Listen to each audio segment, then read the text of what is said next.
Merry Christmas. This is The King with my dear friend Sarah. Hello. Since we are not really doing anything right now, Eric asked us if we would give you his annual Christmas update. The year started out with Eric, Gwen, and Cora out in Washington State wrapping up the Christmas/New Year's visit with her side of the family. And they escaped just in time. What are you talking about? Escaped? The weather, of course. Right after they left, Seattle got hit by a big ice storm, while Chicago barely seemed to drop below freezing all winter. Eric's parents celebrated their 50th wedding anniversary in January. The family had lunch at Starved Rock State Park. A larger celebration was planned for June. June, the month, not June, Cora's mother. And speaking of Cora's, at the meal, the waitress was named Cora. And there was a little girl named Cora, too. It was like a Cora convention. That it was. Corapalooza. It was a light winter in Chicago that eased into a lovely spring.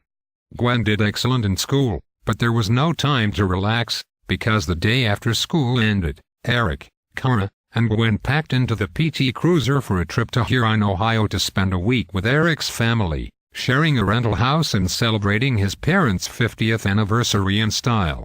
Along the way, they stopped in South Bend to walk around the Notre Dame campus, and then drove across the state line into Michigan, so the girls could cross another state off their list. The house was right on the Lake Erie shore.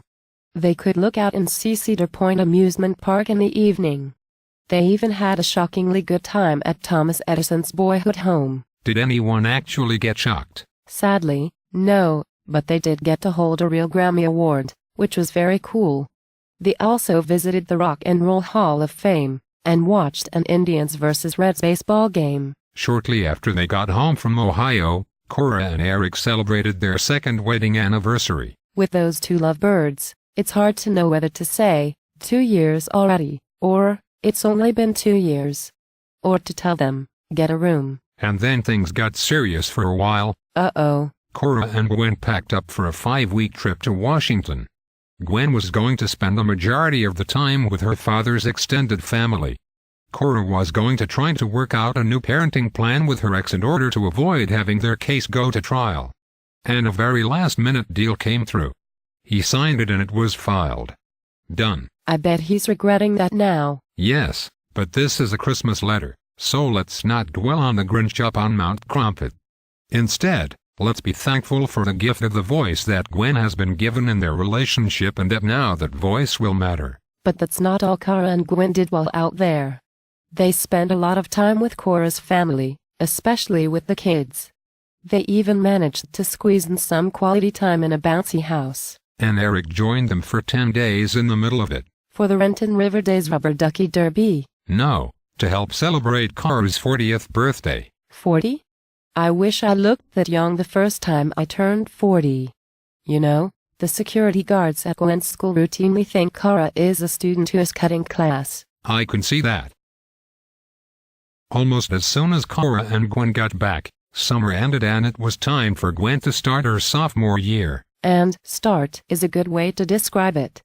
They were only in school a couple of days before the teachers went on a 10-day strike. But that allowed Gwen a little decompression time from a crazy summer. And it also allowed Eric and the family to travel downstate for his niece Haley's wedding and one of their friends' wedding receptions without having to stress about homework. While driving through southern Illinois, the former Cora Ives had her picture taken by the Burl Ives Memorial Bridge. Who would have thought it? The next thing they knew, it was Gwen's sweet 16th birthday.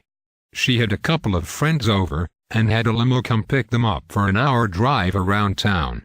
The girls loved it. And just when the family thought they could catch their collective breaths, they found themselves packing their bags once more.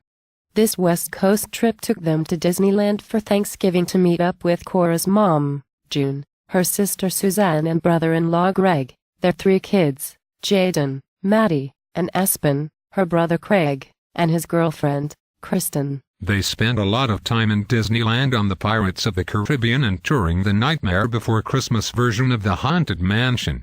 They had many other attractions in Disneyland as well. There were also trips over to California Adventure to ride the Tower of Terror. Everyone seemed to have a good time, except when they were sick. True that. Luckily, Eric, Cora and Gwen managed to dodge that bug while they were out there. And while they were in LA, they caught up with one of their online friends for a few hours. And Eric got to sneak off and watch Notre Dame defeat USC to finish off their undefeated season. The biggest souvenir Eric brought home from the trip was a cold he hasn't seemed to have been able to shake. And that brings everyone pretty up to date on what's been going on in the Collins Stovall household this year. Yes, I believe it does. So, until they run into you next, be it online or in person, they hope that you and yours have a happy and healthy holiday season filled with love and joy. This is the King on behalf of myself and Sarah, saying goodbye and happy holidays.